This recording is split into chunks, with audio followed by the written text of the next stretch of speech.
We're live. Okay.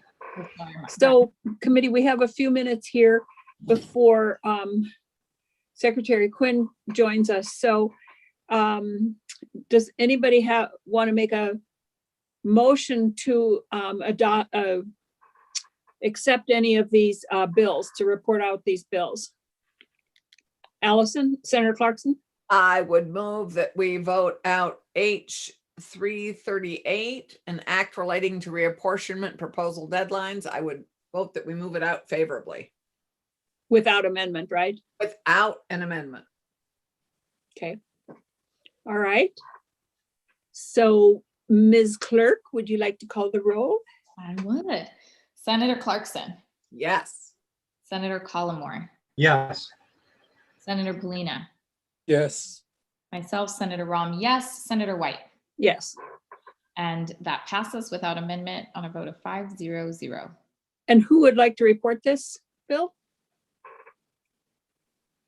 I will Anybody? if nobody else wants to. Okay, great. All it does Thanks. is move dates, right? I mean, it's Right. not really tough. I don't want any tough ones. I don't want any tough ones. You've been doing fine so far this year. I think Okay. your batting average is like 100%. How about 149? Is anybody ready to move on that? Yep. I would move that we vote out H 149, an act relating to modernizing statutes related to the Vermont National Guard, out favorably without amendments. Okay, All right. Senator Clarkson. Yes. Senator Collmore. Yes. Senator Polina. Yes. Yes. Myself, Senator Rom, yes. Senator White. yes. And that passes 5-0-0. What is H 135? Can somebody remind me? I just have the numbers here. I don't have H 135 here. I have the next one for us to consider is H 154. No, I would like us, H 135 is an act relating to the State Ethics Commission. oh, we're putting that We are off till not ready Friday. to vote that. We're putting that off till Friday. The 154, I would like for us to put off until we hear from the Education Committee. I mean, no, that's the one that if we were to do something about school boards, we would add it All there. right. That's the one So we about need not to- accepting an office. Yeah, Oh, right. Right. And our boards and commissions.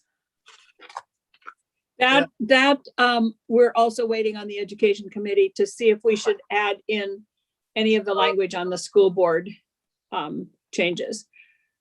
All right. On What this, happened yesterday with 151? When I was in, I Remember, think we I had that was, long conversation about the price of the books and all that and oh, the no, no. contracts, and we decided to put it aside till Becky Wasserman came in to tell us what was going on. yes, Nothing happened 338. with 151. It was canceled. 151, you didn't do, I think, because of the floor time, right? right. Exactly. That's Okay. the mausoleums and columbaria. Correcto. Correcto. Okay, Oh, I was thinking of the one about this state publications. I'm sorry. Right. yeah, That has turned out, just when you think a bill is going to be really maybe not our most exciting bill, it turned out to be actually quite interesting. yeah. For those of us who swim in the LexisNexis world. Well, I don't, but I love the green books. Yeah. Well, I'm married to a lawyer, so, LexisNexis and my coffee cup, but none of you serve it. Well, anyway, my coffee cup in the morning is a LexisNexis coffee cup. Oh. Has been for 15 years. So I have a stupid question, about the green books. So we have the green books, Title 17 is whatever in its own green book, but we keep making changes to it. So those all just come out as supplements? They come out like this as the supplement that goes in the back. And then Okay. what happens is every so many years, they go, like they start with the Right. first book, and they work through them and redo them and then start over again. So for a number of years, you're going to live with this supplement in the back, Right. and then they're going to redo it and incorporate. I think they redid Title 17. Yeah, we have a in- supplement for 17. I know, but I think they redid Looks great. 17 in, Here's our supplement. Here's yes. our book, and here's Yep. the supplement. Yeah, So the supplement is a 2020, was put out in 2020 for 2020 and 21. So I think they must have redone this Title 17 pretty recently. And it fits in. I like Oh, the way they anticipate. 2018. 2018, they did the replacement edition of Title 17. And Gail has a question for us. Yeah. Who is reporting H-149? Oh, Keisha Who, loves what it. is that? The National the- Guard.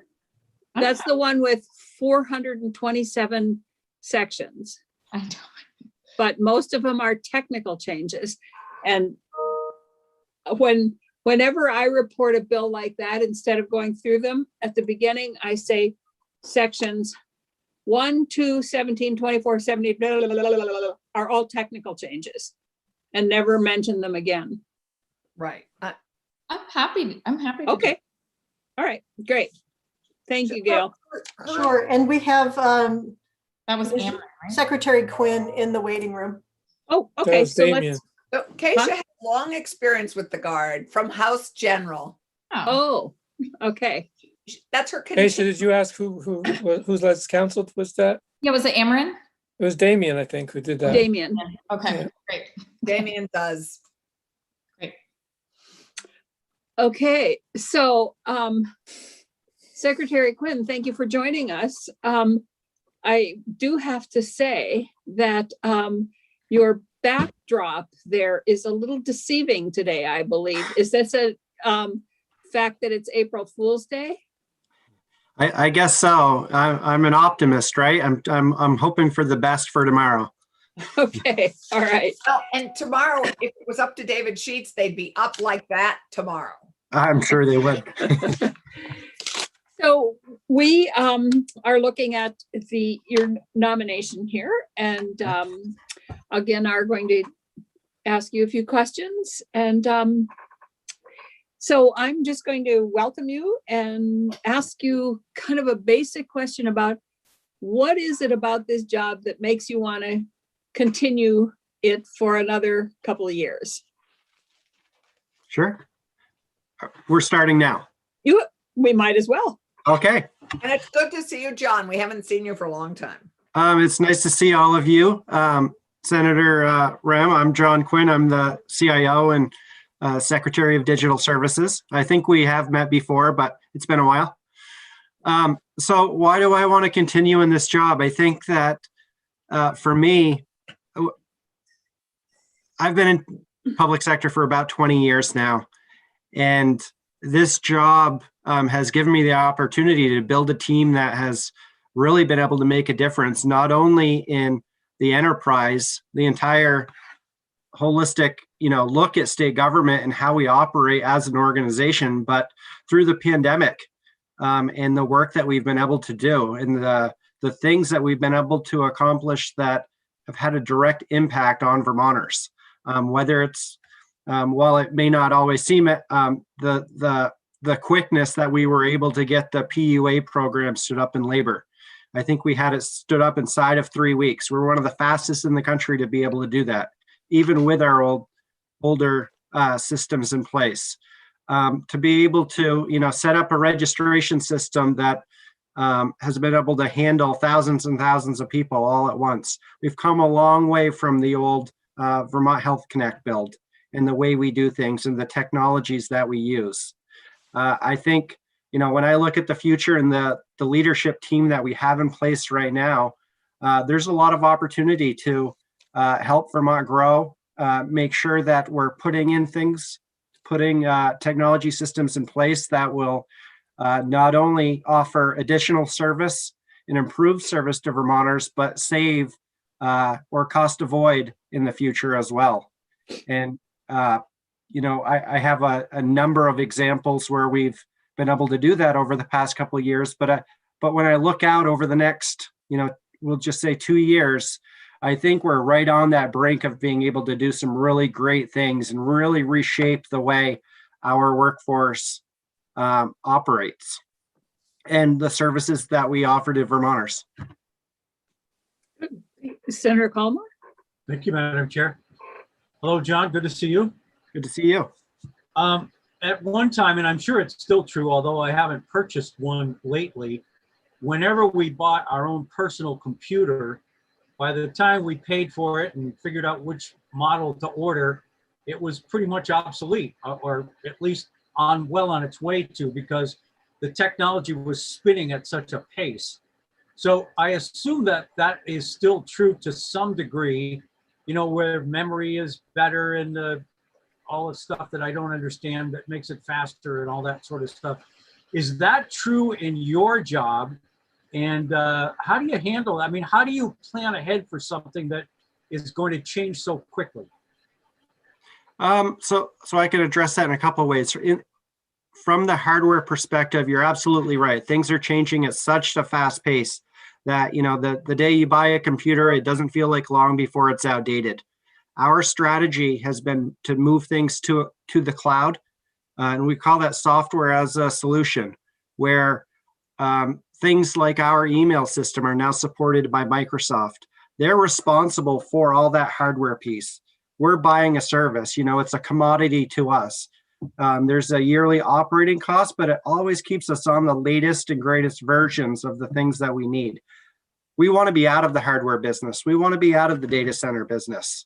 We want to be in that cloud environment where we can move from that capital expense environment of having, you know, needing $5,000 or $5 million for a system upgrade this year, and then nothing next year, and then 2 years more, 5 million, you know, that the peaks and valleys, into more of a level, slowly, you know, gradual increasing operating cost. And there in particular is where I see a lot of opportunity for the state and how we move forward and how we get ourselves out of this mess of all of this legacy technology that we have all over the place. You know, one of the examples that I gave the other day in an interview was, you know, when we go down to the Department of Labor and you look on the wall, I think the date is June 9th, 1970, the day that they turned on their mainframe. That's older than I am by a ways. So when you think about that, we need to think differently in how we do things. And it's uncomfortable to some degree to a lot of people that are used to, well, you know, it's easier if I just keep it.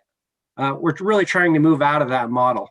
The way I stay informed and the way my leadership team stays informed, we're a part of many national groups. One of them is the National Association of State CIOs, where me and the other CIOs from around the country get together and talk about our strategies. We talk about ways to save monies and the technologies that we've used to serve residents of our state. That has been extremely valuable. I've been a part of that group. This is my fourth year a part of that group, and I'm a board member of the National Association this year. So Vermont has had a little bit extra, a little bit more of a spotlight on it, having a leadership role in that organization. But that group has been invaluable, and we have that type of group for our technology directors as well. People that are really in the middle of implementing systems and building, you know, cost models and maintaining those systems, so they have peers that they can talk to all the time. Trainings are a must in our line of work. So it's multifaceted on how we stay up to date. My leadership team meets every morning at 7:15 for 45 minutes before we start our day to talk about not only the issues, but the things on the horizon that we can do to improve where we're going. So I wish the year 1970 was before I was around, but it was well into my life. In fact, I was beginning to call myself an adult by that year. I guess the verdict's still out there. So if you would, John, because you mentioned the Department of Labor, and obviously there was a lot of interest in that all along about April and May, where we had people that were just so frustrated with the inability of the state to respond quickly enough to allay their concerns about unemployment. Where are we with that? And is there a plan to fix what I assume is a pretty old system? Yes. In fact, right now, well, the Senate should be seeing the proposal from the administration, as well as the House proposal on the Technology Modernization Fund. In that proposal are 3 different Department of Labor projects, one of them being UI modernization. We have had its fits and starts with the UI program. Some of the guidance that came out from the US Department of Labor over 10 years ago was you need to do a consortium if you want our money. That consortium has been a rough go, not just for us, but across the United States. There's only one consortium that has actually put out a product that works. And in that case, it was a product that was used by one state and slightly modified to work for the other states that are using it. That's the only one that's worked so far. There's been hundreds of millions of dollars that have been spent on consortiums. In theory, that is on paper, it sounds great. You want to, you don't want to duplicate efforts. You want to, team up with others to get things accomplished, but it's not working. So what we did was we've gone out and broken the project down into 4 different phases and have a plan to offer functionality in each one of those phases, replacing pieces of the UI system in a way that we feel will not only deliver services faster, but give us the opportunity to stop and reevaluate as technology changes to make sure that we're always doing the thing that's, most up to date or that's going to work best for our architecture in our environment. Thank you. Senator Ram, was that your hand? Yeah. So, Okay. so I'd just like to start there, pick up where Senator Collmore left off. Secretary, I've talked to some of your deputies and folks in Department of Labor about the modernization effort for Department of Labor and the UI system.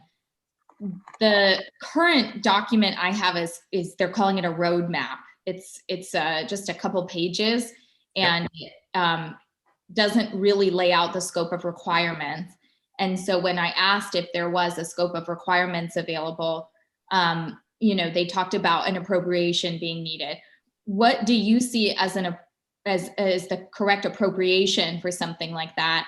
And what would be done in-house versus bringing in an additional consultant? Essentially, what would we be paying for additionally? What aren't you supposed to help develop scopes of requirement? We do have resources that help with that. A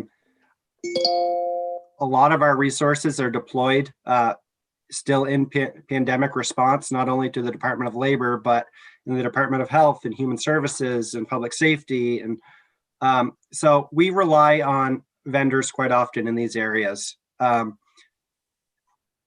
Sometimes depending on the skill set needed, you need to know that line of business as well.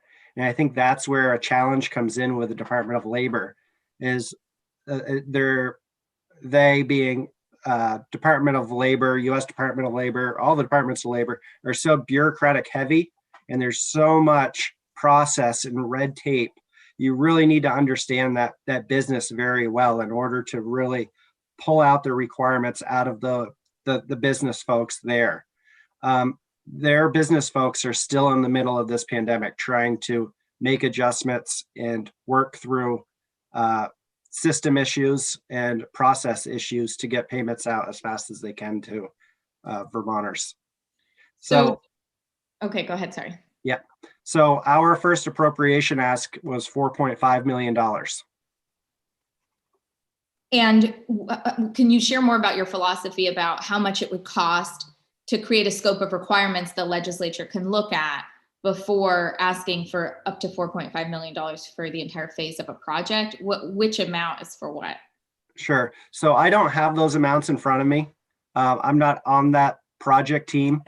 We have 56 or 57 different projects over $500,000 going on. So when you get to that level, I can certainly get that for you, but I don't have those numbers in front of me at this time. But just ballparking, are you saying it's 4.5 million to get the scope of requirements, or 4.5 million to do phase 1 total? To do phase 1 total.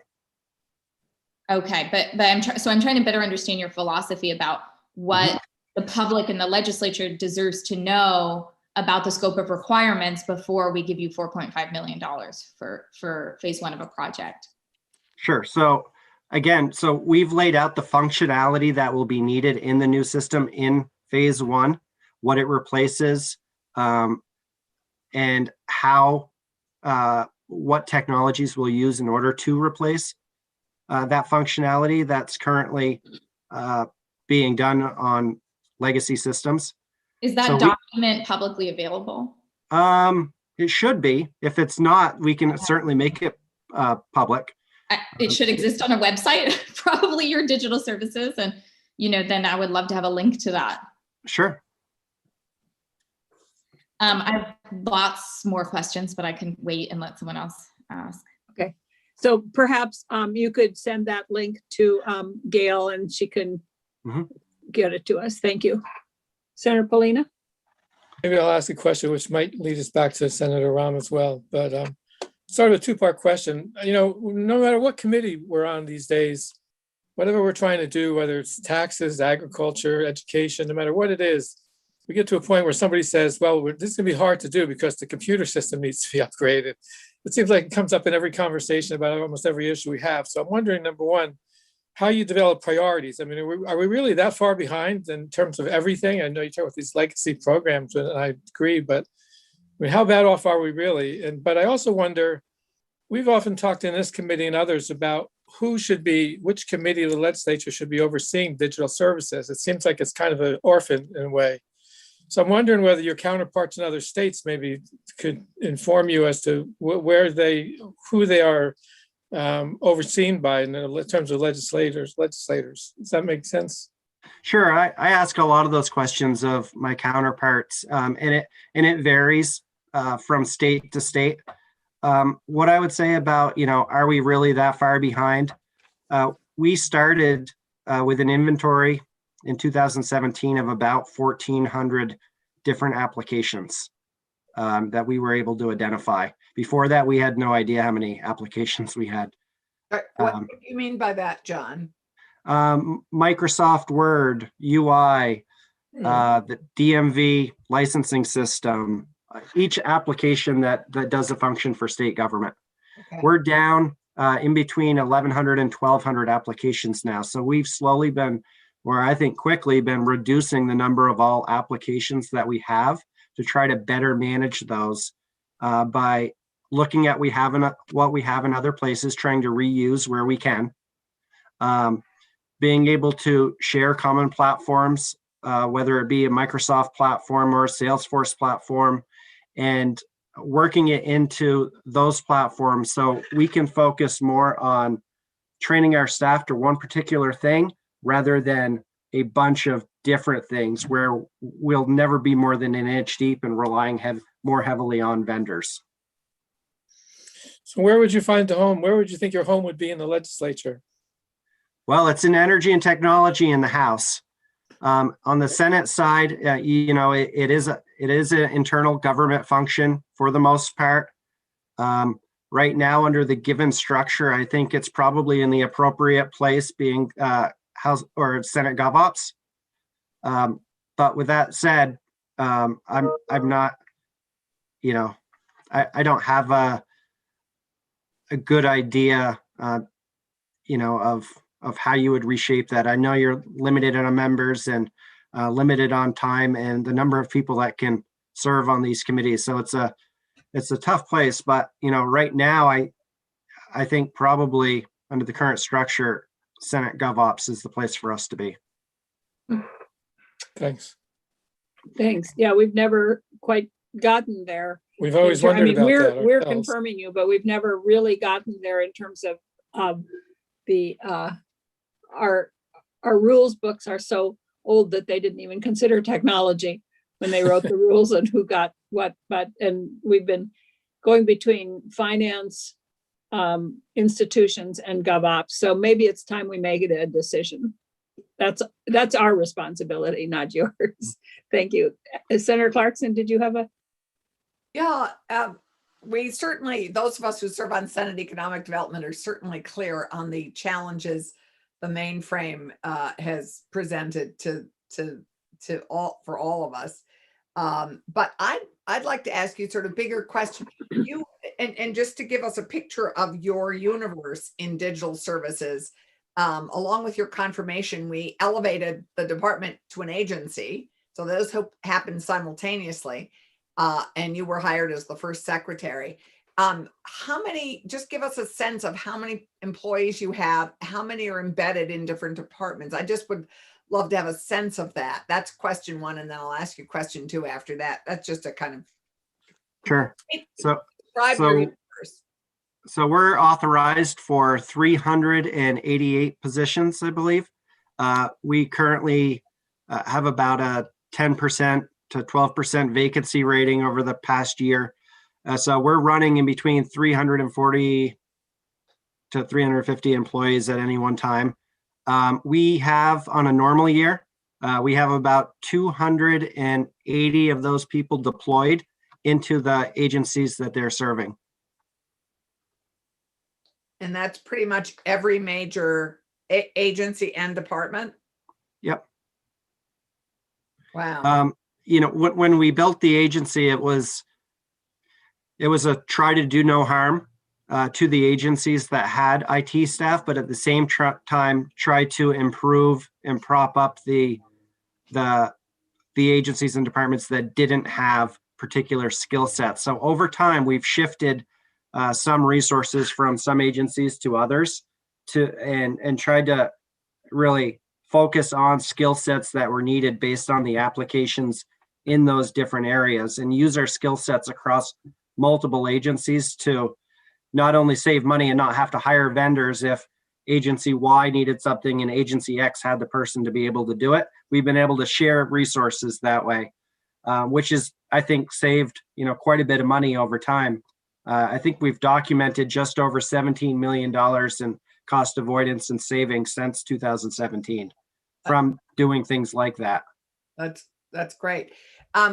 So I just like to ask, given that the state's response to COVID and our pivot to working all online, I mean, technology has had just a huge amount to do with our success and presented many of our challenges.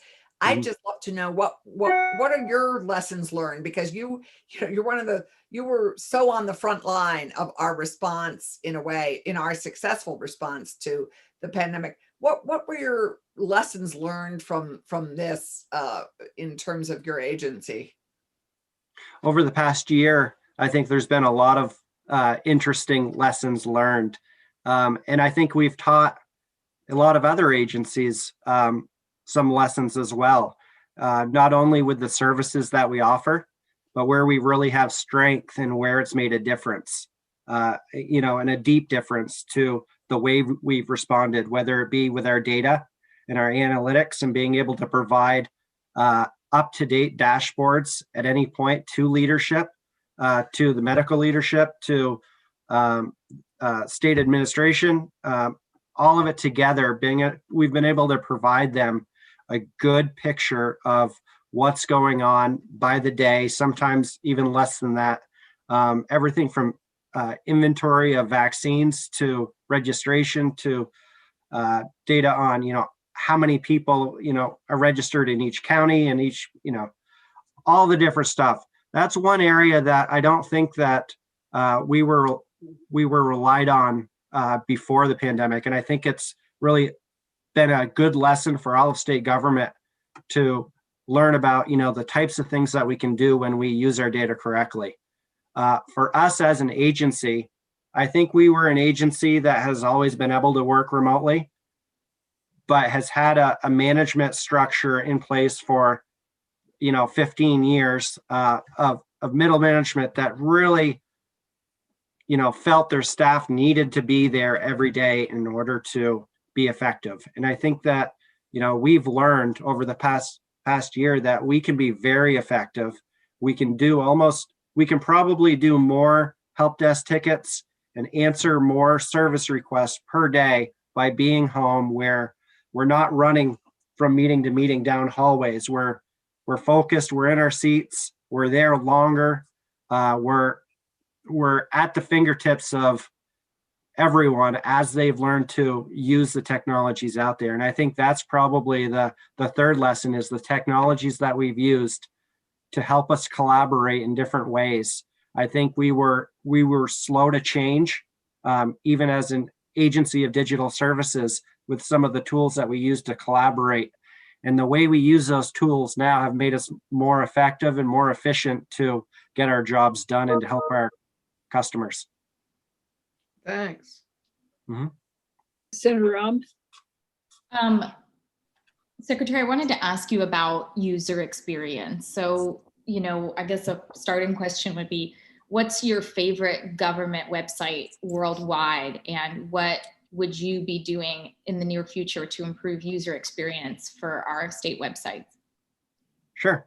So I think if you favorite website worldwide, I follow a bunch of different websites from the cybersecurity website for the state of Washington has long been one of my favorites in the information that it offers.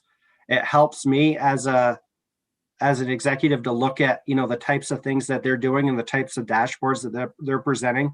The city of Nashville has always had an interesting site that I've paid attention to over the years. Those are probably two of my favorites that I go to the most.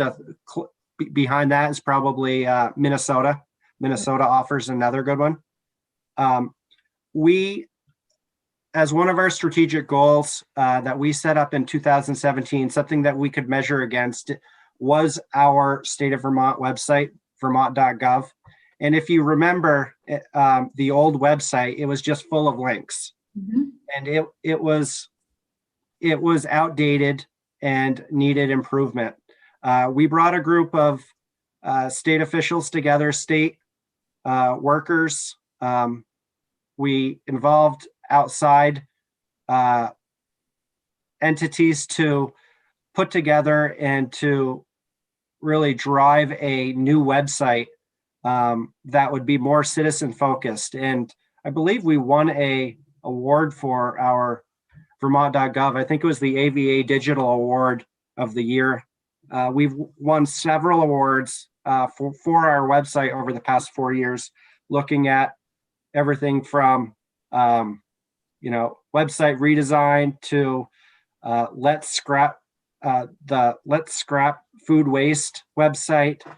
The Vermont Rider Education Program won a award. So we're trying to rebuild those and involve not only best practices, but involve users in that experience. When ADS built our website, my group was quick to want to jump in and do a rebuild. And through some group discussion and collaboration among us, our perspective was we shouldn't be doing this. We should let our users do it. So we created a group of outside partner agency employees to help tell us what they would look for in our website. So we were being responsive to what they needed rather than trying to imagine and guess and put together something that we liked. So that's the approach that we've been trying to take as we put together new websites across the state. I have a follow-up question, if I may. Yes. So who do you think is the gold standard for access for seniors, people with disabilities, and people who don't speak English? And how would you like to aspire to serve those folks better through the website? I don't know who the gold standard is for that. I asked worldwide because I particularly like gov.uk. They really think about principles like 18-point font and not having to scroll too often and having a lot of simple language so that it can easily be translated into other languages. But right. And I think a lot of that goes to the method or the way they developed their site and who developed it and how it was developed, right? In that upfront user experience and those user stories being collected upfront rather than the government trying to create it. They went out and said, what is it that people really need? What is it that people really want? And how can we offer this to the broadest group of people? Do you see that? You did talk about other agencies and making it functional for them, but I think that still often misses the people who need the website the most. Do you have any thinking about how you might redesign based on user experience rather than government experience? We have our chief data officer is in charge of the Vermont.gov group. NIC runs our Vermont.gov portal.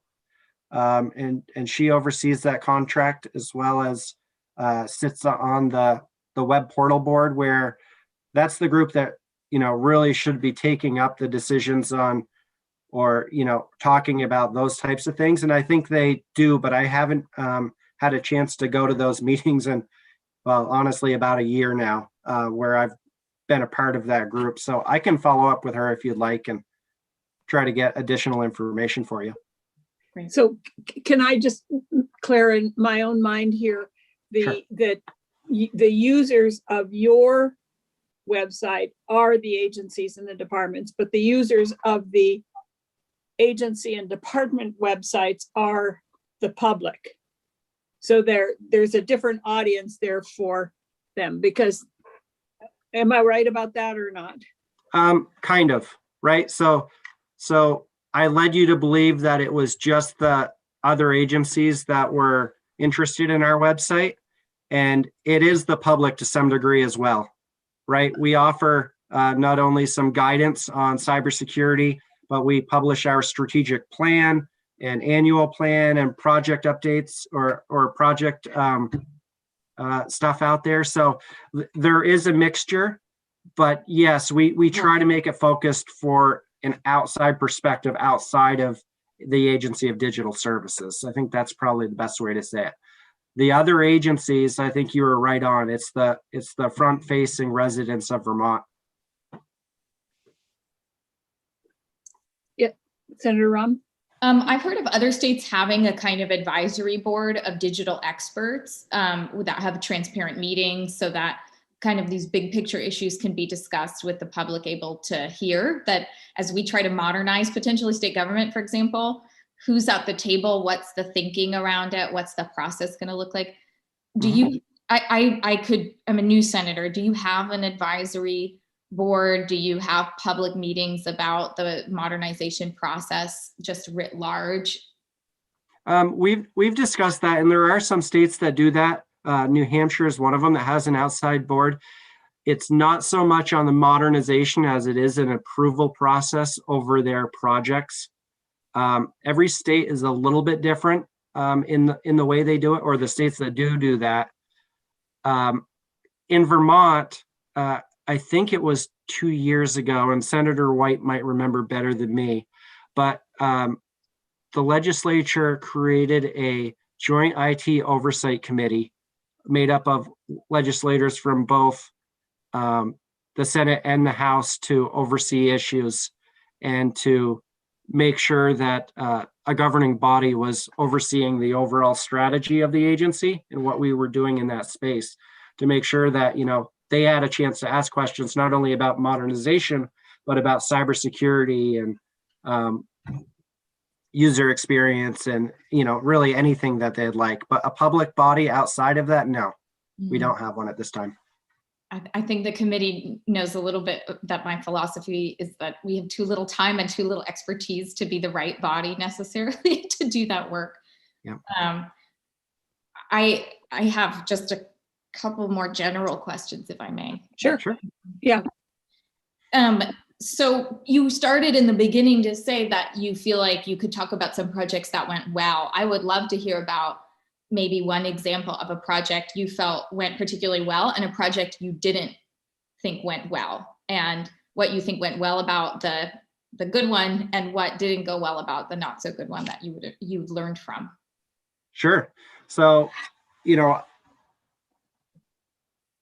before the pandemic, we started to really strategize on how to get out of this mess of having so many different applications and trying to find the skill sets to match those applications and really blend our staff.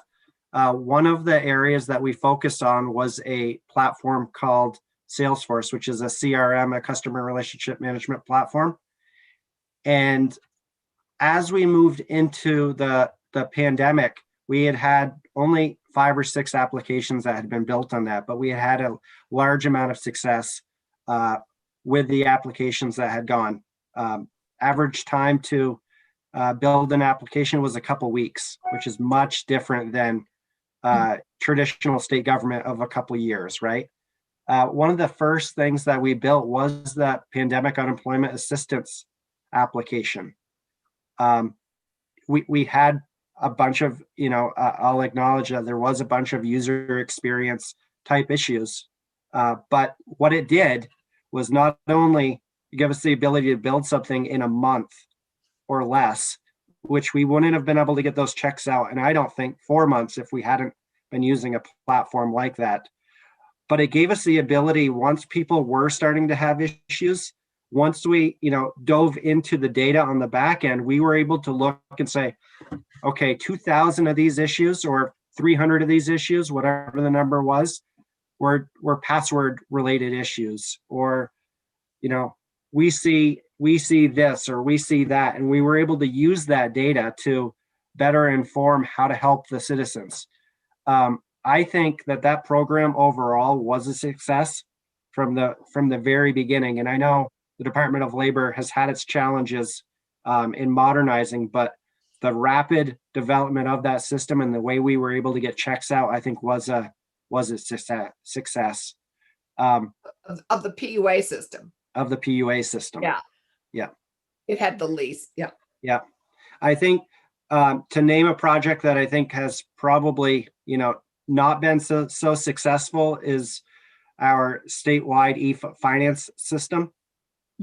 That is really a financial tool for the districts and the unions to collapse their financial management systems and to put it in a uniform chart of accounts. It was put in legislation that they shall use this system, and we ended up not only with some technology requirement changes that were needed, but because of the changes to the technology had a hard time adapting or didn't necessarily meet all of those requirements that weren't captured from all of those outside entities before the go live. There was also a large amount of user resistance from the respective districts that made that project a challenge. And I believe there is a bill out there now to delay moving forward until some of these things are figured out. So that is one that, we've been keeping our eye on and trying to, really build a path forward where we can meet the legislative intent and also make it work for the districts out there. So it's a win-win for everyone, but it's certainly been challenging. I'm not sure if that, I have to admit that that's an issue that I am not intimately involved in or remember very much about it, but it seems to me that one of the problems was, and so it might have been out at the legislators' problem, is that we actually didn't hear from the users before we required them to start using the system, because what the system is not designed to accommodate the users. That's the way I understand it, but that was probably our lack of listening to people. I think it's worth mentioning also, Senator, on the positive side of the programs, all of the grants that we pushed out over $350 million in grants. That was through quickly configuring our Salesforce environment to be able to work in those different programs, whether it be healthcare or agriculture, and to be able to, quickly adjust to be able to get that money out the door. And I think we did that in pretty quick time considering. Yeah. So I'm just keep going, but Yeah, it's okay. If anybody else has something, raise your hand and okay, go ahead. So I'm really curious your thought on mapping and interactive tools for the public and how to increase functionality around that. Does that fall under you at all? Do you connect with our, geographic services, et cetera? I'd like to see us be able to tie a lot more policy decision-making and public outreach to mapping tools that help people see, different functions of government, different issues, different hotspots of poverty, et cetera, around the state, and how might you liberate that data? Sure. So what was the VCGI group, and is now part of ADS Data Services, does a lot of that work. Where we sometimes have issue is getting good data, right? And making sure that the data that we're representing out there on these sites is accurate and it's the source of truth. And that, whatever we're putting out there isn't going to be necessarily used, against us in a way where, something's dramatically off or doesn't present the whole picture. We can, if we have the data, we can certainly do a lot of really cool things with it, as I think if you've been looking at that area. And I think it's worthwhile to have that conversation with you offline about, some of the things you're thinking about. Maybe meet with our manager in that area and our chief data officer to explore what data we do have and what our capabilities are, and maybe a timeline for getting some of those things online. May I just interject? John Adams has been involved over the years with bunches of our committees on different projects. And I think that's a great idea because I'm not sure we're all aware of all the opportunities of service to each other in state government, how the legislature could be served by all those services that you actually offer. It would be great to learn more about, how we could benefit from their work. Absolutely. Just so I don't feel, just seem like I'm just grilling you in every possible It's okay. aspect of the job. Well, I think that I think that you're certainly more knowledgeable in this field than I am. So I'm very happy to have you have the kind of get the conversation going, because it is an area where I feel pretty inept. So, well, I was just gonna, compliment you on the vaccine portal and, a lot of really life-saving functions that we need to perform right now. And I think we'd be having a very different conversation if any of those were going wrong, or 10,000 plus people couldn't sign up on the first day that those websites are available. So I just didn't want it to seem like I'm being entirely critical or sort of abstract. I think that was, very successful for the most part and has been really changing quickly, and you've adapted well to that. Thank you. I think we have a really good team on it, and compliments to the legislature for giving us the chance as an agency. And I think that's a big part of it. We've been able to move people around and shift people to put the expertise where it's needed at the time. And it's proven that, it was the right thing, especially in that area, to be able to do that. So thank you very much. Yeah. so I'm Even oh, used. go ahead, Sarah Clarkson. No, I was just going to say some of us have used it to great effect. It was very straightforward. And, I'm not always so straightforward with all things digital. And some of us couldn't figure out how to use it. But so I'm just going back to your comment about where kind of technology lives in the Senate. And I know in the House, what they have done is created the Energy and Technology Committee, I believe it's called. So my question is there a difference between internal IT and external IT when we're looking at where it should live here? Because I can see that the internal functions of the IT system and the technology should live in government operations because it is an operation of the government. But I'm not so sure about the external, all those other IT, broadband, telecommunications, all of that, where that should live. Is, in your mind, can they be separated?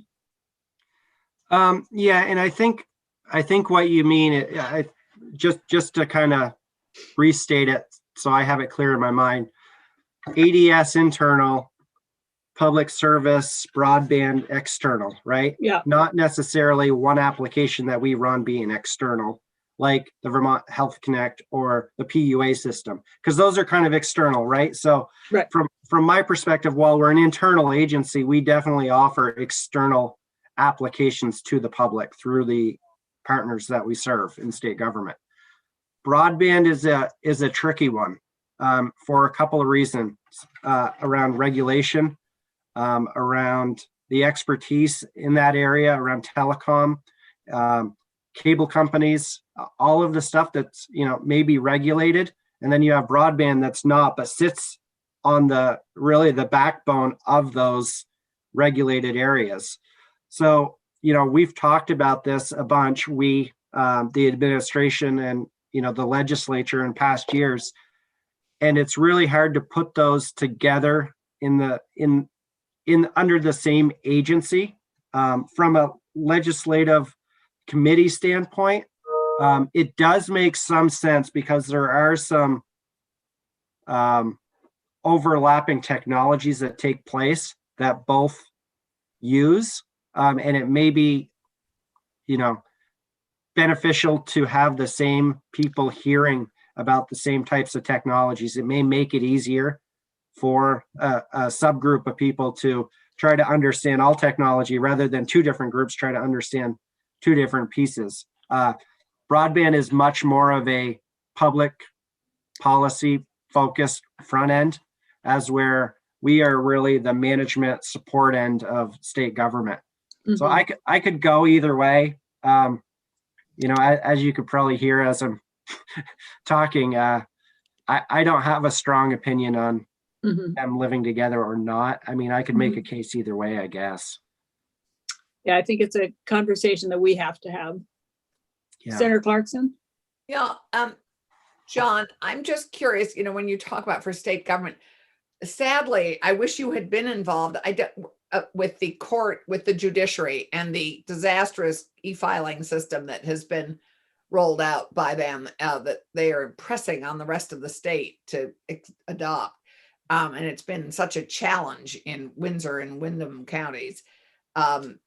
Did they even give you an opportunity to bid on that? I mean, and why aren't we more aligned why aren't they using you? They do use the Agency of Digital Services for a number of things. In a lot of cases, I think it's to spread the risk as much as anything, right? So when you look at what they do and what they ask for from us, a lot of the stuff that they ask us for is security type of stuff and cybersecurity, and sharing some of that responsibility for trying to keep their systems secure that they have on site. But did they actually ask you for your ideas on how to develop that platform, that court? So my question, which has always been a question I've asked you, is what do you see our biggest challenges going forward? Is cybersecurity one of them? Because I know you and Kevin talk about cybersecurity all the time. We do. Me and Kevin, and even Jeff Lauer's gone now, but Doug Rowe, who is their interim CIO from Barry Dunn, still meet and talk about issues that we're seeing and that we have to keep the three branches of government on the same page if we do see threats. It gets a little bit more sticky because it quickly devolves to, we're our own branch of government. You can't tell us what to use. It becomes very hard as a service provider in the position I'm in, offering a service and telling me that having another branch tell me that, well, we're a separate branch of government, you can't make us do that. And it's my position is, if you're buying the service from me, I have to protect the enterprise, and therefore this is the way it's got to be. But that's usually where we get tripped up, unfortunately. And even with the separately elected offices, right, we see some of that. And it's a sensitive issue across the state, but that doesn't mean that we shouldn't be talking and sharing as much information as we can. Modernization of our legacy systems is becoming as much of an issue as cybersecurity, because it is also a cybersecurity issue, right? Yes, it makes us vulnerable. when we can't do patches on systems anymore, when we don't have the expertise to run those systems, we have very real Vermont services living on those things, including everyone's driver registrations, right? Including, the most vulnerable in health access, unemployment insurance, just to name three that are all over 40 years old, but are all really big dollar amount projects. And it becomes, go ahead. AHS, DMV, UI, those are three gigantic, very old systems. What if I assume we're going to be able to hopefully use some ARPA money on this, which I assume you're exploring. Yeah, so I think that's a good pivot point to talk a little bit about what we were trying to do with the governor's proposal of using excess revenues that we weren't expecting in the amount of $53 million to start some of those projects. IE was on the list, DMV was on the list, UI modernization was on the list. Those critical projects, we had 12 projects outlined, $53 million in one-time funds, and a start of an IT special fund. And the ability, or why that IT special fund was so important to me was it gave us a mechanism to start to put money towards and into a special fund where it wouldn't get pulled out, each year, or each little area wouldn't be, fighting for it in a different committee. We would have one centralized place like we do in transportation, or like we do for the capital bill, to talk about all the things in that bucket, all the things technology related, and talk about the administration priorities and talk about the legislative priorities and how we could use that money going forward. We put 12 projects towards it and identified $10.9 million in reoccurring revenue sources that we thought was a good start. So every year it would be replenished with revenues that we had found. The House did not like that proposal, or they did not have enough time to digest that proposal. They took the $53 million and did something else with it. They did not create the special fund. Instead, their proposal was to set $100 million aside and fund 9 out of 12 of those projects, one Defender General project, so 10 projects.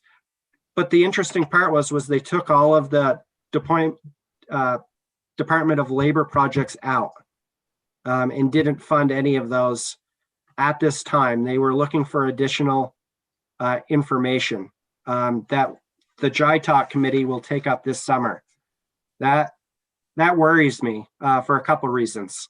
They took DOL out? They took all 3 DOL projects out. Hoping for that all being COVID related and ARPA money funded, maybe? I think they wanted a little bit more information on our strategy. I think that they were overwhelmed with the amount of IT information that was given, if you guys could believe that, and the conversation. And I think they forgot some key elements of what we were doing and why we were doing it in the methodology that we were using to attack the project. And appropriations didn't have enough detail and didn't feel comfortable. So they plan to set $100 million of ARPA money aside in hopes that we can use that money to do those projects. I'm not so sure that we'll be able to do those projects with ARPA money, or not all of them. So I think I'm a little nervous about that at this point, but we still need, guidance from Treasury to figure out, exactly what we can do. But it's a little scary because, if the ARPA guidelines come out, we can end up doing very few, if any, of those projects. I don't want us to get too deep into this because we Okay. actually, I believe, probably have Suzanne in the waiting room somewhere, Here. waiting for us. Yes, we do. And I did neglect to mention this to when we were talking with Commissioner Fastigi, but I've had a couple requests for people to be able to comment to us on the 4 appointments. And so what we thought we would do is have a time next Thursday, just set aside a little bit of time next Thursday for if people want to come in and just talk to us, because we felt it not right to have that same conversation while we were speaking with all of you. And so now Suzanne has heard that also, and I will mention it to Beth and Adam also, because I forgot when we were doing Commissioner Fastigi. So any parting words here or last Yes, questions? just quickly, I would like to say thank you. You may not know, but some of the money that you all appropriated last year really saved us from a serious cybersecurity issue that was very close to putting us in the same position as the city of Baltimore, or closer to home, UVMMC. Oh, And the software that we bought with the money that you appropriated really alerted us early and gave us the opportunity to stop that threat at the door. So a sincere thank you from all of us for supporting the agency and our funding request around cybersecurity. Oh, great. well, good. Thank you. Yeah. Sometimes we do something right. So thank you very much, Secretary. And we will I'll let you know when this, in case you want to watch, in case any of the 4 of you want to watch, whoever comes forward, and I'm not sure anybody will, but we've set aside some time, and we'll get back to you with that. All right, thank you. Thank Let me know you. if you need anything else. Thank you. Bye, John. Thanks. Madam Chair, I just have to turn off my camera and stand up for a minute. All right. So we have Secretary Young with us. Good afternoon. Good afternoon. So you were here when I talked about how I've had a couple requests for people who want to just make comments, and that made sense that we should hear from them. So we've set aside some time next week to do that, because we didn't want to interfere with your time with us. Okay. So I'm going to just kick it off here and ask you what it is about this job and why you think you want to do it for a couple more years. Yeah. Well, thank you, Chair, and thank you, Senators, for having me and for taking up my confirmation upon my reappointment by Governor Scott for another term as Secretary of Administration. That's a big question, especially after this year, Senator White.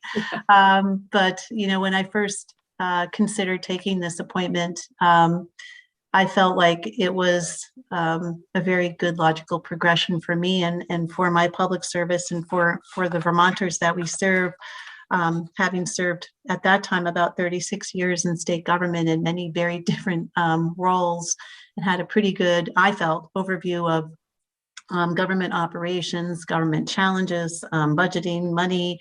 I was in the AG's office. I did a lot of legal work in many different departments, and I think that has served me very well over the first 4 years. And then we come, to 3 years, and then we come to year 4. And I have to say, it's been quite the year in this role. And I felt very much prepared to serve during the pandemic, and very much appreciated the opportunity to serve in that environment. It was really hard. It's a lot of work, but what really has kept me going is how not only the agency that I've worked hard over the last 3 to 4 years to get to know, to work with, and to put some good leadership in those roles really paid off. And I'd love to continue this and work with this fabulous team.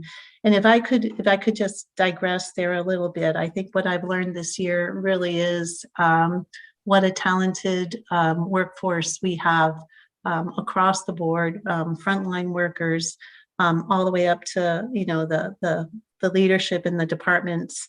I have been incredibly humbled by this, but also just so impressed with the resources just within the agency of administration that you really didn't know you had until you really needed them. And when John Quinn mentioned before me, thank you for the money for the software. We have a tiny little division called risk management in the agency of administration that works really hard and worked incredibly hard through the pandemic to make sure all the insurance policies we might need for the surge response and bringing on medical team and all of our potential liabilities were covered. And 2 years ago, she came to me and said, we need cyber insurance. And she went out and she brokered it and she got a policy that went into place last July 1, and it saved us millions of dollars, I think, as you know, with the unemployment compensation breach. So, just a little two-person team, can bring so much to the work that we do. And every one of the departments in the agency had a special and unique role that they were able to step into or accommodate during the pandemic. We had, as you know, $1.25 billion come in the door and out the door in a 9-month period. And the number of people in the administration, secretaries in the agency of administration, the departments of BGS, finance, tax, HR, all that stepped up to make that money come and go, and then to respond to the emergency was really heartening and was surprising to me that we would play such a role in an emergency health to responding to a health emergency. So I just want to say that motivates me to spend some more time in this job.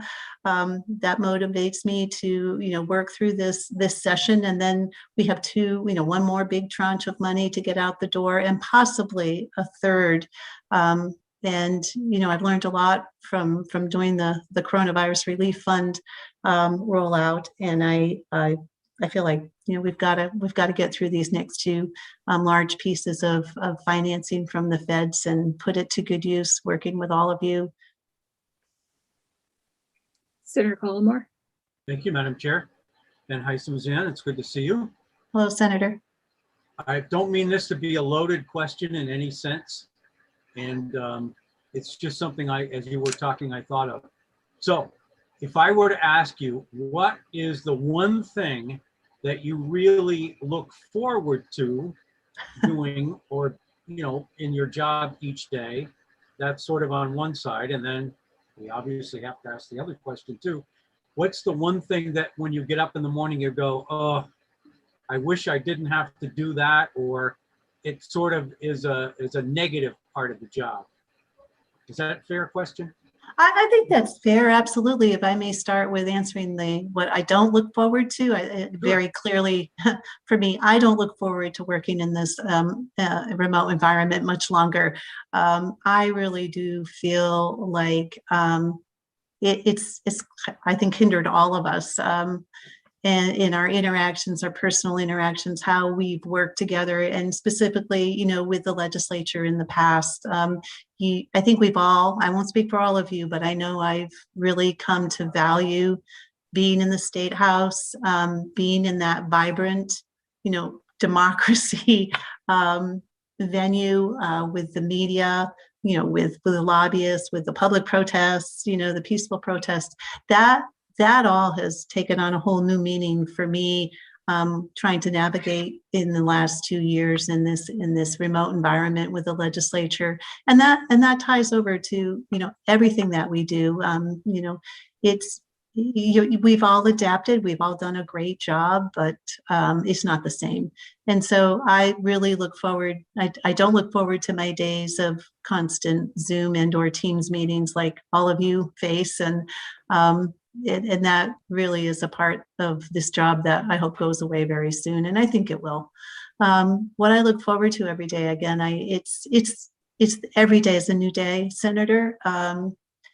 As much as my calendar always seems to be back-to-back meetings, there's some issues you can anticipate that you have to work on in a given day, but every day there's something new. And I like that, the new challenge. It's just a very busy office that kind of crosses issues that come from all of state government up through the secretary's office. And that's a challenge I like. And I really enjoy working with the other leadership members. The cabinet is very close. It's very, it's very collaborative. It communicates, pretty much constantly with each other. And I think that is something in this administration that I haven't seen in other administrations, which makes it all the more rewarding, because we really are a team. Thank you very much. Senator Rahm? Hello, Senator. So I'm really cognizant, I think in this moment, I'm sure you are too, about the large amount of federal money we're getting. It's one-time money. It's a lot to sort of spend and see what adds value to Vermonters' lives. We're now in the minority of states that don't have a planning office or some kind of like budget and planning oversight organization that has a dotted line to the governor's office. How do you feel like we'll be able to best understand how the money we're spending one time is impacting the lives of Vermonters with the current infrastructure we have if we don't add some more planning and evaluation capacity? I recall well, the planning office that had been in place, I think, for years up through Governor Dean's administration. And the way I have seen that evolve and the way that planning and policy function now operates within this administration is that planning and policy advice is coming from the experts in the field, from the secretary's offices, from their policy points, from their experts. And again, I think it works because we are, we meet every week, we plan, we are, just as an example, working through this emergency. Many of us got together every morning at 8 o'clock every day for, weeks on end, and those meetings have, dissipated. And now we're meeting and we're bringing in ideas and our planning for the American Rescue Plan money, and where, based on our experience, having gone through the pandemic, having seen the economic impact, the individual impacts, we're bringing all of our experiences and our expertise to bear in putting together a proposal and a package as to how we best feel we should spend the money and build a stronger Vermont and meet all the needs through the recovery period. So I think we have that covered. I think it's a matter of style. I think it's worked very well for Governor Scott. If there are, areas where folks feel that there's not planning or not oversight, I would certainly love to hear about that. In terms of the oversight of the cash itself and then the flow in and out, the mechanics of that, we have a whole department dedicated to that, which is the Department of Finance. And then we have our policy points and our leadership coming in and speaking to the legislature about the proposals that are based on some planning and are based on past experience and what we've seen through the pandemic.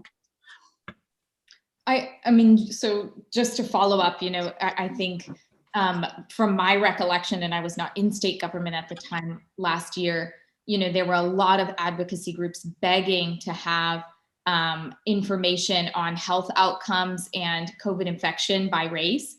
It took a while for that to happen.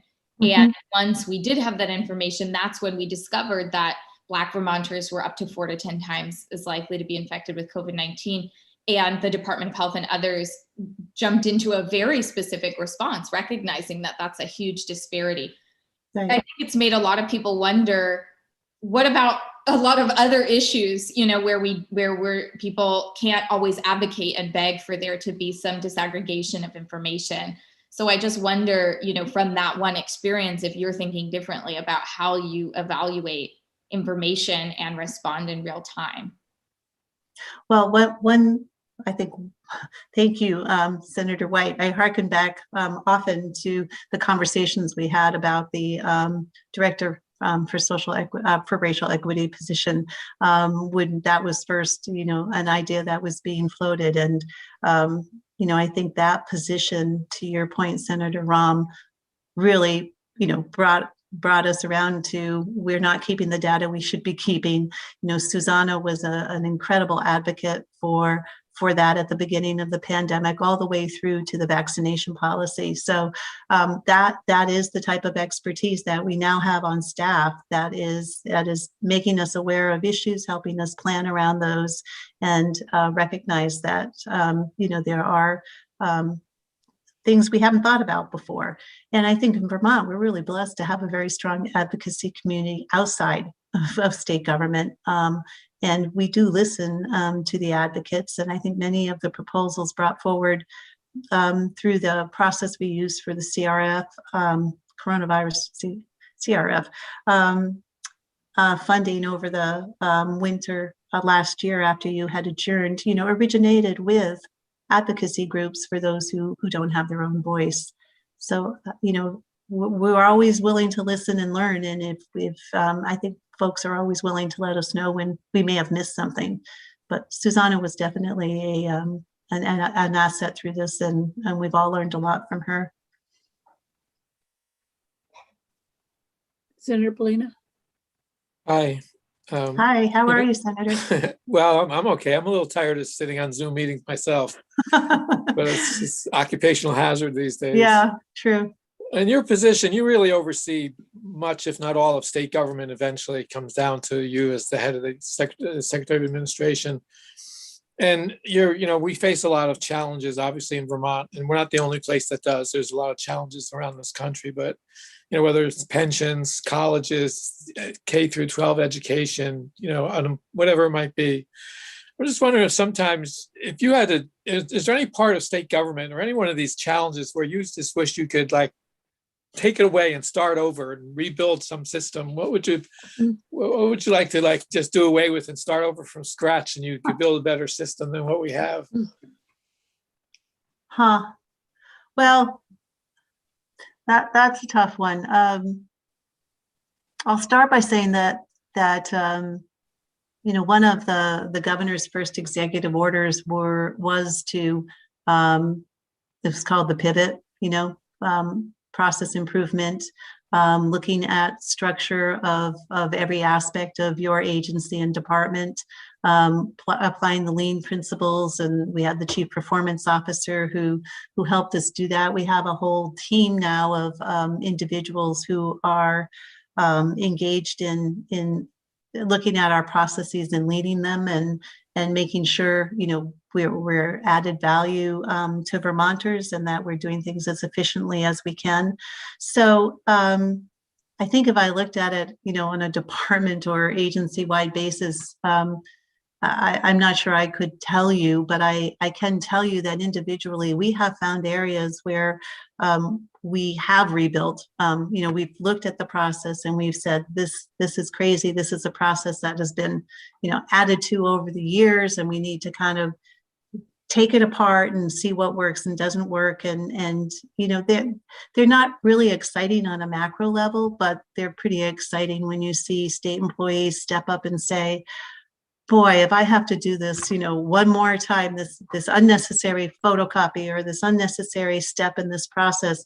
And for instance, our purchasing, our contracting process was just a bear. And we brought together about 14 state employees who had a piece of it. And they spent 3 days in a room together, and they deconstructed it, and then they reconstructed it and presented it to us. And we actually implemented many of their many of their recommendations to make for a more efficient process. And one of the better parts of this job is when they read out to you and they present to you what their ideas are. You say, well, how do you, I always ask, how did you feel about the process? And they just, have this like, this was great. Finally, someone is, we're getting a chance to actually focus on a process that we know has been broken for years. So we have been doing that on a smaller basis. Another one that, some of them actually result in legislation, and that was background checks for contractors, which I bet you probably touched the bill, where we have all of these contractors who come into secure state facilities, be it barracks or correctional facilities. And they're the same contractors, but they have to go through a different background check before they can get a contract.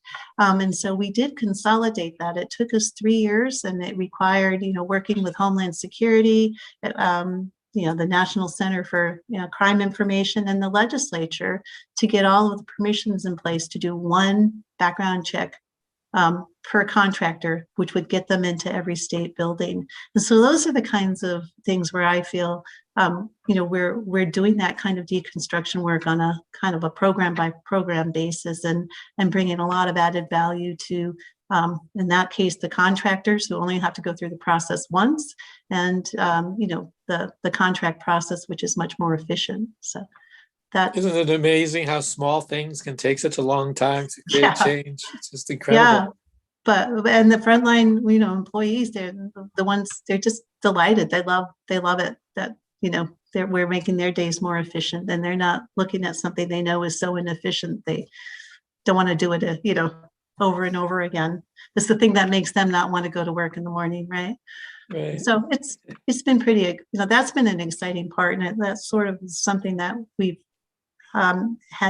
it hasn't completely fallen off, but we haven't had a chance to do as much as that during the pandemic. And I look forward, and I've asked Sue to get that, revitalized and make sure we get some of those projects back on track.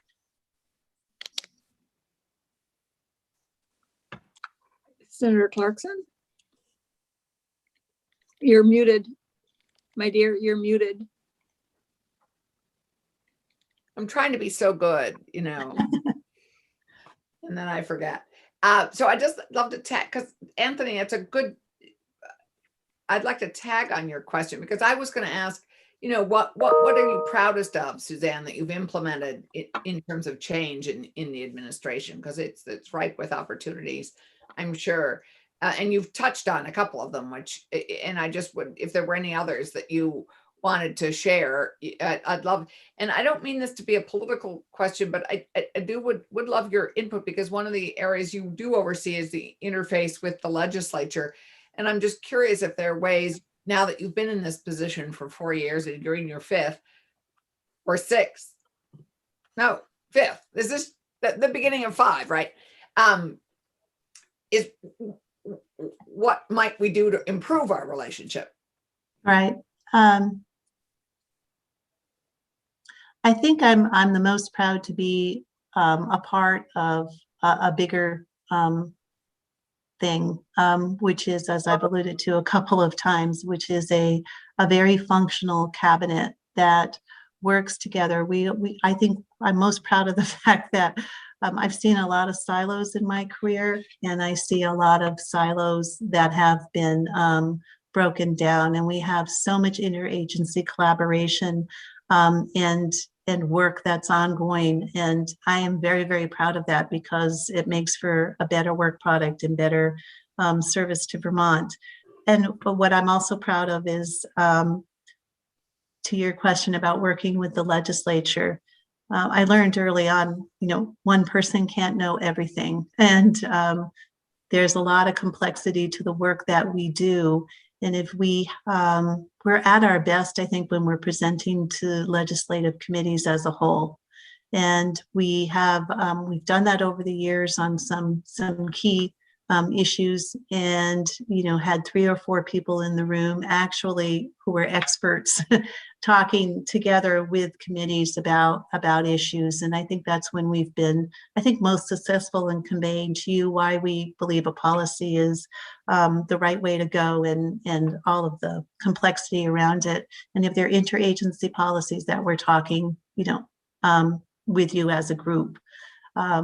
Again, it's been a little harder to pull that off in the last 2 years with the pandemic, but I think we've. I think one thing we've struggled with, to be absolutely honest, and the answer during the pandemic is kind of following bills across committees, and there's sort of the policy committees and then the money committees, and we're losing that, I think, that hallway interaction as the bill crosses through, and being able to come in and say to Senator White, this bill's in your committee, I'd like to talk about it, but then going and talking, about the same bill to Senator Kitchell. There's just not the time for that because of the way we have to operate. So I think, again, when we're back in a building together, we're going to be much more appreciative of what we had and how it worked. And to answer your question, I would say we improve on that and communicate more and communicate with the right people in the room at the right time. So we're not sort of in our silos talking out pieces and parts. Thanks. Any other questions for Secretary Young? Senator Plena? Yeah, going back, we're going to get all this one-time, or all this money coming in. And obviously some of it has to be spent on things that are seen as sort of emergencies or urgencies. But Right. How could you see us in making some long-term investments that might actually Yeah. improve the lives of regular working Vermonters? I mean, where should we focus some of those dollars for long-term stability for our economy? Yeah, that's a good question. And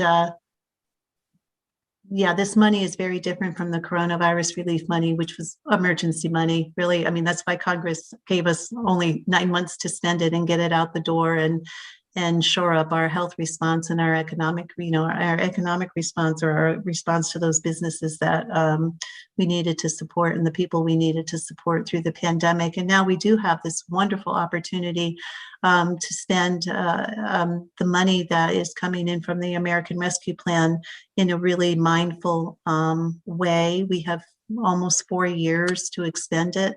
It is, there are some strings attached to it. The ability to spend it, which is always frustrating. But what we were really excited about is that the American Rescue Plan allowed us to use the discretionary money for specifically water or sewer or broadband. And that is huge. And so what you're going to be seeing from the administration in the next week is our ideas about how to devote a bulk of that money to those, precise areas, which broadband clearly is going to help everybody in the long run if we all have equal access, be it schools, businesses, government workers who need to telework, legislatures. So there are, and then the sewer and the water projects and the water, the water quality projects connected to water or sewer that we may finally, be able to put a real money into and solve those issues once and for all. And of course, a clean environment and clean water serves everybody. So we are, developing, putting some final touches on our broad stroke plan and how we would roll out the money in 4 years, which we'll be bringing to the legislature next week. And, there will be some economic development recommendations, specific business recovery recommendations there, but not as much as you saw with the coronavirus relief. We're really trying to think big and bold and what's going to have the most impact. And like I say, we can't use it for everything we would like to use it for because there are restrictions on that Congress put on the money. And then if we have a American Jobs Fund, which we just were hearing about yesterday, another tranche of money, I think the real trick is going to be where do we put it all to the best use and how do we leverage it? Because that will have totally different uses attached to it, but there'll be some overlap. It's kind of like, it really is kind of like a puzzle. It's kind of like a jigsaw puzzle, trying to make sure you get the right piece of money to the right program and the right use. Yeah. Yes, Senator Clarkson. Well, just to tag onto that also, I mean, just clarity on whose responsibility funneling that money will be, whose responsibility, and clarity from the federal government about, and amongst ourselves, about who's appropriating what, when, and when will we have guidance, guidance in order to actually do any of that work. I ask every morning. So the way I worked with the Coronavirus Relief Fund was basically, we were given notice, and as the Secretary of Administration, I received the notice that if I wanted the $1.25 billion, I needed to sign a certification and return it to the Treasury. And basically the certification is that, we need the money and we will spend it, within the rules of the game that they set. And that came really quickly after the bill passed. And we turned it around really quickly. And I think we had $1.25 billion, maybe within 4 to 5 weeks, but I'd have to go back and check. This time is a little different and it feels a little slower. And I think it's a change in administration most likely, but also kind of a change in the purpose. They're not feeling that this is an emergency, that this is recovery money. And so I don't know, I don't have any insight into why it's taking so long, but we're now 3 weeks out and the bill is passed and we're still no closer to knowing when the Treasury is going to send us the certification.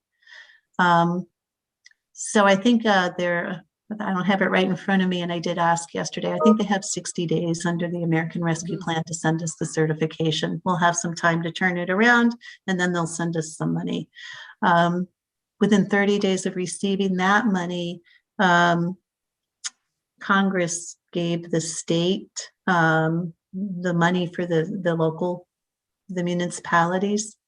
There's about $191 million of the $1.36 billion that we have to spend, which is going to be a pass through the Secretary of Administration to the towns, villages, and cities, because it's kind of a direct appropriation from Congress, but we were asked to, pass it through. And that's a formula. Congress has already decided how much each town and village is going to get. We have to get that out in 30 days. The trick to that one, however, will be, since we don't have county government, there's a chunk of money that goes to the counties. And for states like Vermont, we are enabled under the law to divvy it up to the towns within the county. Right. And so we're doing that math now and hoping. Having heard from our assistant judges who remind us there are county aspects. Yeah.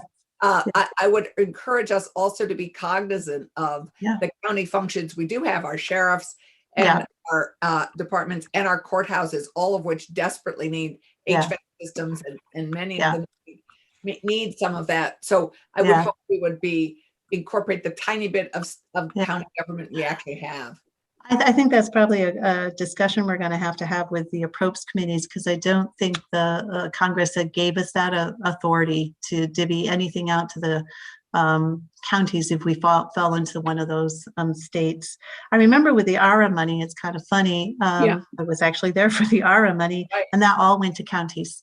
And I remember working with someone in the Attorney General's office, going to each side judge, asking them if they would transfer, their money to the state so we could get it out to where it needed to go. So it's a tough one.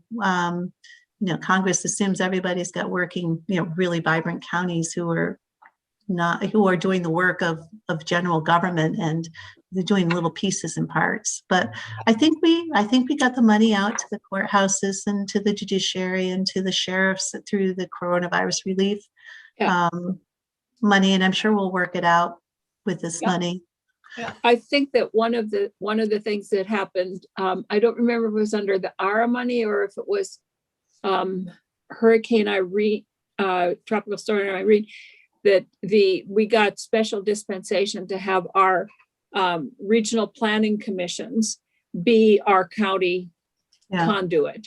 And I think that that might be a really important thing to do here, to allow because these small towns are going to need assistance in how to, in using and applying for it, and getting and reporting on Well- these money. So we're actually having a hearing next week from the regional planning commissions and from the VLCT on that, on how Yeah. they might be able to act as the county conduit. Didn't We- we we've been- appropriate money to Yes. VLCT to do that Yeah. work? Yes, we've been very supportive. $600,000, I think. Yeah, I think the VLCT was appropriated 900,000. Don't, I'm working from memory. So they will be, we really are just the pass through, and it's going to go through the towns, and the towns are going to be the ones who are responsible for doing the Right. accounting of the money, for spending it for eligible uses. So the league was given some resources so that they can carry out the kind of the advisory and support role for the towns and eligible uses and how to account for it. It's a lift. I understand the regional planning commissions did want to come in and receive the county shares. Our research of the federal law did not put them in a class of non-governmental entities that we could transfer that money to. So we feel like it's pretty clear we've got to divvy it up amongst the towns, but they were also given an appropriation so that they can work with the towns on a more regional basis on big projects that cross, Okay. regional projects. So they also do have a role. And I think the debate in that I heard in Senator Probst is, the towns can reach out to the regional planning commissions can reach out to the towns and work together. There's nothing to prohibit them from working together on those types of projects that, the RPCs could be really helpful with. So there's money for them to carry out that function. I am going to ask if there are any last questions here, or Secretary Young, if you'd like to make a last goodbye to us, because I believe we have Commissioner Gresham waiting in the waiting room. Yes, okay, well, thank you. I won't take up any of Commissioner Gresham's time. But again, thank you for having me. Thank you for your support in the past.